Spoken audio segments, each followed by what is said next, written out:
This week's episode is sponsored by the Brilliant Futures Institute. There was this one point I started dating a girl in college, and these other couple girls were like really upset. It came down to them thinking that I was dating them. I was confused. They were confused, and there was a big reason why. It's because I never DTR'd. Welcome to the Preeminence Podcast. You cannot be a courageous leader if you're not vulnerable. Your legacy is every life you've touched. The only thing that changes our life long term is when we raise our standards. And now is the time to take risk. The way it's always been done isn't necessarily the way it should be done. What is your dream? What do you think 2050, 2100 is going to look like?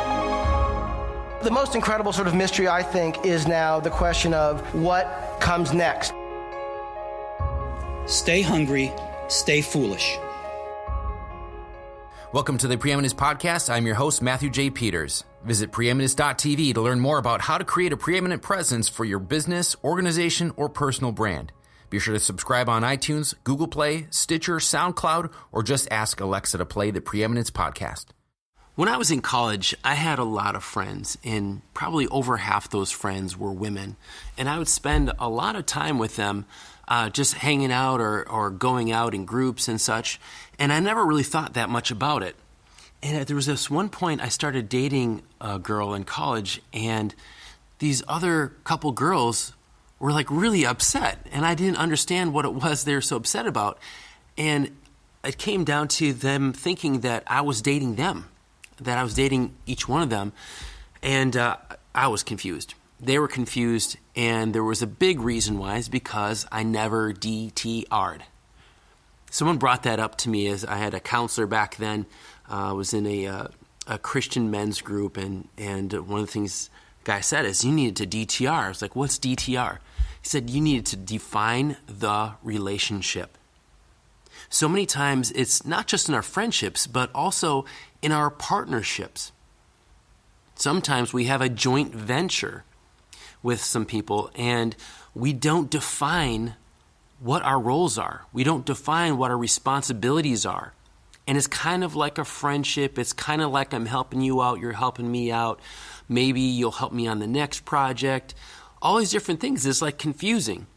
So what we need to do is define our roles, define our responsibilities, and define the objective.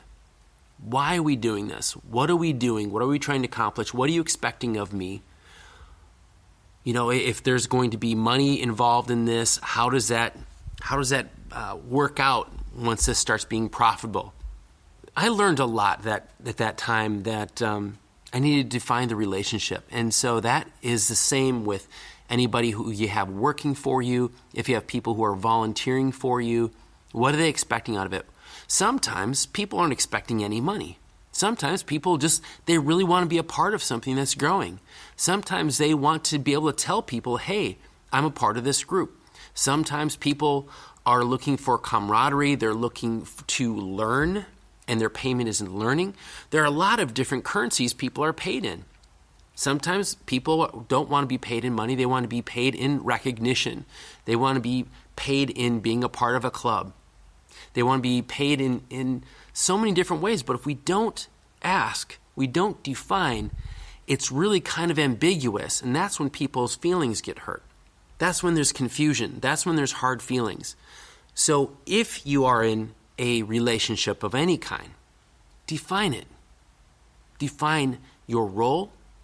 Define their role. Define the expectations of each of you. Define the objectives. Define the duration, too. Sometimes it's a very short-term thing. If you're on a joint venture for one product, or you're on a joint venture for one product for a certain amount of time. Putting this into practice right now will clarify with everyone what the roles are, what the expectations are, what the objectives are, and what the duration is. Because if you don't have that, people are going to have confusion. They're going to have hard feelings. It's just a foregone conclusion. Thank you for listening to the Preeminence Podcast. Subscribe to hear powerful interviews and insights each week automatically downloaded the moment they go live. Share this episode with your team, your friends, and post it on social media. Let us know your comments and suggestions for the show at m@ascend.net. That's the letter M at ASYND.net.